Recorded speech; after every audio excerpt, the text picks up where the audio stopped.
In this video, we are going to cover either my first year or my second year in business. And the reason why I say that is because I'm going to leave this introduction for both of those videos, but it is two videos. So you're either watching the video covering my first year or my second year as a tax firm owner. Now, what I'm going to do in each of these videos is answer two main questions. The first question is going to be, how much gross revenue did I bring in for that specific year? And the second question is going to be, where did those clients come from? So those are the two main questions. Within the first question, we're also going to dive into what was that income breakdown in terms of what were the services I was performing for that total income. And then the second one, in terms of where the clients came from, we're going to look at how much money I spent on advertising and whether or not I thought that money was well spent. Now, there are two resources other than my free videos here on YouTube that I have for either aspiring firm owners or new firm owners. The first is an on-demand online video-based course that will be releasing in summer of 2025. So I'm putting those videos together, and that will be out this summer. So you can use the link down in the video description below and get on the wait list for that. That will be full details of my processes, what I have in terms of automation, what software I'm using, my workflows, my checklist. It's basically everything in detail in terms of what I am doing when I launch my firm, what I've learned through the years, and what I'm doing now in an on-demand video-based course. So again, use the link below to get on the wait list for that, and you'll be notified when it is released. The other thing that I do is group coaching. I'm in my first group coaching cohort right now. The next one will be launching in May of 2025. Again, I will put the link below where you can get on the wait list for that as well if you want to get in that group that starts in May. What we do there is we dive deeper into where you get more personalized support, where you can ask questions, of course, that you can't do with a video-based course. But that is going into more depth, more detail, and it is a 4-month program where we meet twice a month in a group-based setting where the group maxes out at 10 participants. My goal with those resources and this video is not to say that I'm some amazing person. The fact is, you can do this too. There are people doing this far better than me, and there are people doing this worse than me, but still making it. And the goal is not to copy what I've done. The goal is for me to put out enough details to where you can generate ideas. You can either take what I've done and implement it if it works for you, or you can see what I've done and change it to something that works better for you. We're not the same people. We don't have the same network. We're not focused on exactly the same type of work, but I'm going to give you enough detail either in these videos for free on YouTube, in the video-based on-demand course where I go into extensive detail and how-to and tips and advice, or in the small group coaching as well. The whole goal is to encourage you, to inspire you, to give you as much information as possible so that you can succeed if you're looking to launch or grow your own tax firm. So I hope that those resources are helpful to you. Let's go ahead and jump into this video. So in this video, we are talking about year one. This was my first year in business. I left my prior employer in November of 2019 in order to get ready for the 2020 tax season. So when I left, I knew that I was going to have to get some things up and running. I was not allowed to have outside income at my previous employer, so I had to leave that first before I could really start talking about this. That's why I left in November of 2019, to be able to start talking about what I was doing in order to be ready to go when people were looking for someone to do their taxes at the beginning of 2020. Now, I do not only do compliance-based work. I do tax strategy, I do tax planning, I do consultations, I do bookkeeping, I do a little bit of payroll, a little bit of bookkeeping too, not a whole lot of that. But there are other income sources that I am generating other than just compliance. But I will tell you, that's where I knew the majority of the people were going to come from. They were going to be reaching out because they needed tax prep. That is still by far why 90% of people reach out to me. And I think that it is a wide open front door. Even if you want to do planning and strategy, it's a great place for people to come in and then you show them what else you can help them with. So let's jump into the numbers. So in terms of that, you can see that I had 3 different types of services. I had a premium service, an essential service, and like a light or basic service. This one says full package. I was changing the names around, but basically I had 3 packages from the beginning.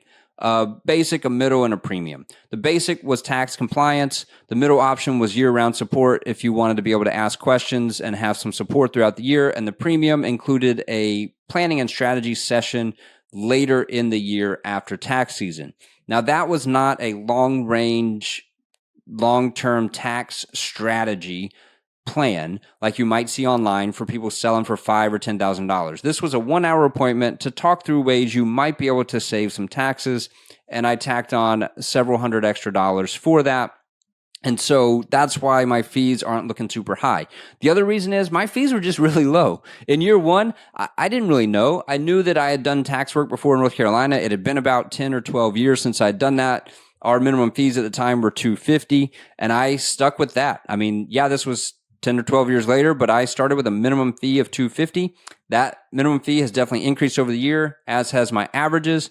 But you'll see $159, I was not doing tax returns for $159. Now, some of these, $100, that may have been like a discount to a family member or something. But overall, most of these are 50% deposits up front with the 50% balance due at the end. So most of these you would need to double to get what the full actual tax, what the full fee was for me to do that work. So if we scroll down, we can see that the tax prep, again, there were 3 different packages here, including year-round support and kind of a planning appointment, strategy appointment. The total there was $55,608. The average was $253, but remember, most people are showing up as 2 payments instead of 1, so we need to double that average to say that the average fee was around $500. That has definitely gone up. I'm in my 6th year now, and my fees have definitely gone up. I would say they were too low at that point, but really made $55,608. I was happy. I wasn't working hardly at all. I had tons of extra time. I wanted more clients, but this is what came through the door. This is what I did. And overall, I thought that that was a successful year. What did I project in terms of my first year revenue? I projected $45,000. Now, I had 3 projections. I had a worst case scenario, a middle of the road scenario, and a best case scenario. $45,000 was basically what I needed to know I should keep doing this. And the reason why I say it that way is because I had a 4-year plan. I wanted to get to $180,000 by year 4 in gross revenue. So that meant $45,000, $90,000, $135,000, and $180,000 if I just grew exactly like that to get to $180,000 by year 4. That's how my plan was. You can see this is not my total revenue. There's other revenue that I brought in that year, but my tax work alone exceeded my first year goal by $10,000. So I was happy. I was on track. And at the end of year 1, I was saying, I'm still going. I don't need to go back and find another job because I am on track. So I did some IRS representation. This was mostly just IRS notice help. People would get notices. I would explain the notice to them and tell them what they needed to do to resolve it. Bookkeeping cleanup was just that, cleaning up people's books. That added just under $8,000. Accounting services was basically monthly bookkeeping. It was posting transactions to QuickBooks Online and doing bank reconciliations. Again, the fees for that were pretty low at that time. They should go up. They have gone up, and yours, could be higher than this for sure. I'm not advocating for these low fees. Some of you might be looking at this and thinking, I am crazy. And maybe I was. Again, fees have definitely gone up since then. This is not what I am charging today, but it's what I was doing in year 1. That's what you're seeing. And like I said, I exceeded my goal. I was able to stay on track. I was able to stay in business. And here I am in year 6, doing fantastic and loving what I'm doing. So argue with it all you want. It worked for me. Low fees and all. You can see that I picked up my first bookkeeping client in June of that year, so 6 months into my first year. That added just under $5,000 in revenue. I did some consulting, so this might have been a 1-hour appointment. I was doing those for $75 an hour. I mean, in August, September, what else am I doing? I'm not doing tax work anymore. I had very few clients that first year. You'll see the numbers here in a minute. So all my tax work was done. And basically, I was just like, if you'll pay me $75 an hour to sit and talk to me, I'll take that. Again, that 1-hour consult now is $350. Your fees are going to go up, and you could start at that higher rate if you want to, or you can start lower and go up over time. There is no one size fits all. There's no perfect answer. At least that's the angle that I'm coming from. So here's the consults. I added another $8,000 from that. And then that first year, I actually knew someone from my hometown, and they contracted me to do some virtual tax prep for them. I didn't have any client contact. I basically just got the information remotely. I prepared the tax return, and I prepared follow-up questions that they could send to the client, and that added $11,000. So all in all, my year one total revenue gross before expenses was $88,000. Like I said, I wanted to hit 45,000 at least to know I can keep going, because I knew that I could make it to year 4 if I hit those numbers based on the money we set aside in savings and the other income that my wife was bringing in at the time. I was on track. I had doubled my first year goal, almost hitting $90,000, and things were going great. So where did the clients come from that first year? Well, they came from my network. They came from my own personal network. So if we go to this sheet right here, this is the number of clients that said yes to me doing their work. Now, I clearly didn't track all of them because I actually had more clients than 69 that first year. I'll show you in just a minute the total number of clients. So I didn't do a great job of tracking all of my new clients, but this gives us a really good representation of the vast majority of them. And you can see that they either knew me personally or they referred to me by someone who knew me. That makes up 78% of my clients that came in the door and said yes. Now, the ones who said no are down here. 21% of the people who said no were from Google, 33% knew me personally, 17% were referred to me. So you can see that my own personal network made up most of the clients who said no as well, but the ones who didn't know me personally made up a lot more of the ones who said no than made up of the ones who said yes. So you can see that my conversion rate for those who were from my personal network far higher than those who found me through a Google ad, a Facebook ad, a LinkedIn, or a Yelp ad. My clients predominantly came from my personal network. Will that be true of you? I think it probably will be if you do a good job of getting the word out of what you're doing. How did I drive the personal network? I did not cold call friends and family. I did not set up any sort of marketing for friends and family. What I did was I sent one email that basically said, here's a life update. Here's what I've been doing for the last several years. I recently transitioned. I opened my own business and I'm doing tax work again. I had done that before and I had taken a period off and now I was going back into it. So basically, here's an update on me, what I'm doing. If you need tax help or if you know anyone who does, feel free to reach out to me. That's all that email said. I sent it to every single email address I had available to me. And some people responded. A lot of people didn't, of course. But the word was out. I do tax work. And that awareness has been what has driven my business from day one. The other thing I did was Facebook, LinkedIn. I wasn't really on Twitter. I was predominantly on Facebook at the time. And I just posted a ton of information, either tips or ideas or something about taxes. I would post on a daily basis. And my goal was, if you knew me and you were connected to me, you needed to know that I did taxes. That way, if you said, I need a tax guy, you'd be like, well, I know Brad does it. If your neighbor was like, I got tax questions, the first person to pop into your head hopefully was me if you were connected to me because I was talking about taxes nonstop. Was I saying, reach out to me and ask me to do your taxes? No. Was I saying, can I meet with you so that I can tell you what I do? No. All I was doing was posting about taxes. Here's things that people get wrong. Here's tips that you can use. I was giving people free value to drive awareness. That has been my marketing strategy from day one. Now, I did run ads. I'm about to show you the ads that I ran, but they were horribly unsuccessful. Look at this. 12% of my clients came from Google. 78% came from my personal network, either knowing me or being referred to me by someone who knew me. So let's jump into what I wasted in advertising that first year. So that first year, I basically blew $11,000 on advertising. I spent $3,900, $4,000 on Google ads. I spent $3,600 on Facebook ads. I spent $1,100 on LinkedIn ads. And for some horrible unknown reason, I spent nearly $1,000 on Yelp. I do not remember spending anywhere near $11,000. I've blocked it from my memory, apparently.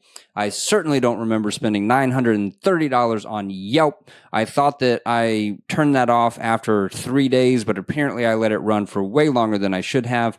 The Yelp leads were horrible. They were people messaging me asking if I could do their tax return for $50. I got rid of that. I never ran another Yelp ad again. But not until after I blew $930.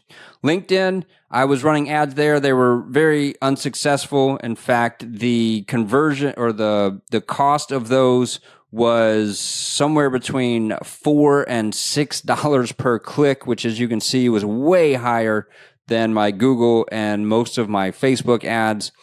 It was not great. I think LinkedIn is better for business to business than business to consumer. The Google ads, these were zip code based Google ads. They brought in some clients, but as we already talked about, they did not convert nearly as high of a rate, and it didn't bring in anywhere near as many clients as my own personal network. The Facebook ads, they were zip code based as well as specifically targeting my previous employer. Now, my previous employer, the staff members at that job are clergy, so they have unique tax situation.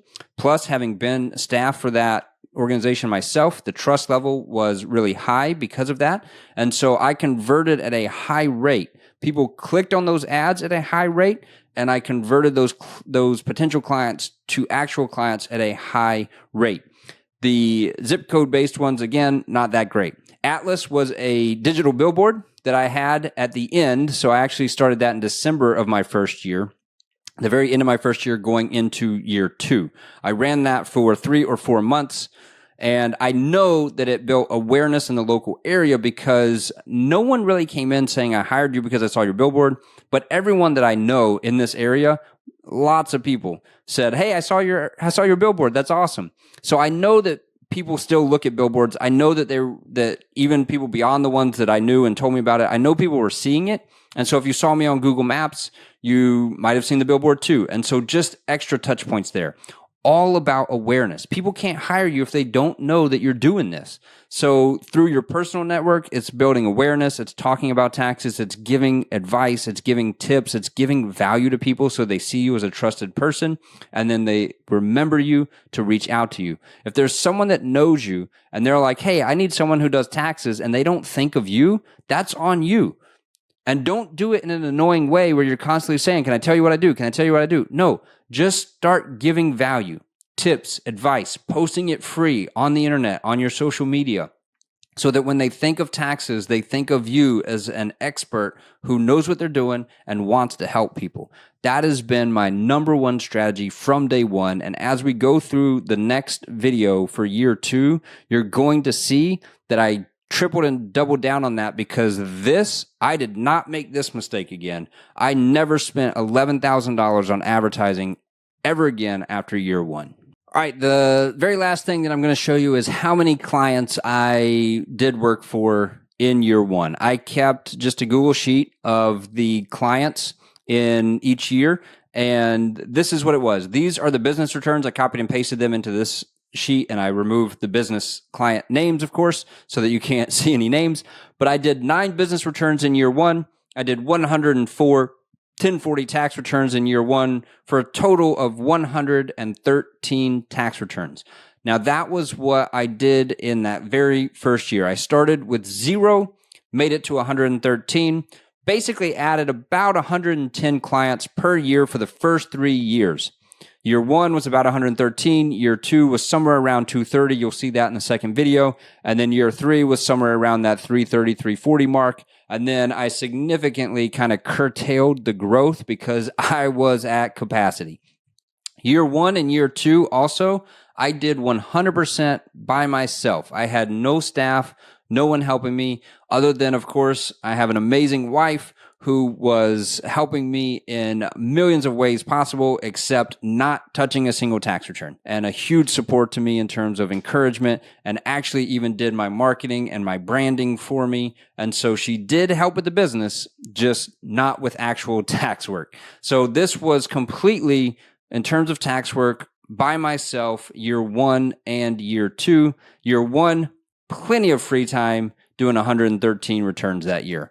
plenty of free time, was nowhere near capacity. That story changed in year 2. All right, so in summary, can you do exactly what I did? Maybe. That's not the point of this. I'm not telling you that if you follow me exactly, you're going to guaranteed be able to make a successful business exactly like mine. You might exceed me. You might double, triple, quadruple what I'm doing. You might make a little bit less than me, but still be perfectly content and doing just fine. The goal here is simply to say, here's my experience. Take from it what you can. My experience was I doubled my year 1 goal, did far better than I thought I was going to do in year 1. I drove the clients through my own personal network, not through paid advertising, and I was off to the races into year 2. Once I drop that video, the link will be below, so click on it and watch the year 2 video. I appreciate you watching. Again, the links for my on-demand course, the waitlist for that is below, as is the link to my group coaching. Again, I'm not perfect. I'm not guaranteeing you success if you go through any of my resources, but I know that they will help. I know that they'll generate ideas for you. I know that they'll be encouraging. I know that they'll be an inspiration, and they'll give you what you need to keep going. They'll help you generate ideas that are both similar to mine and completely different. Hearing what I did will actually even generate completely different ideas for ways that you can do it different and better. So that's what I hope those resources do. Thanks for watching this video. Like the video, subscribe to the channel so that you're notified when that next video comes out. And I really, really do appreciate you watching.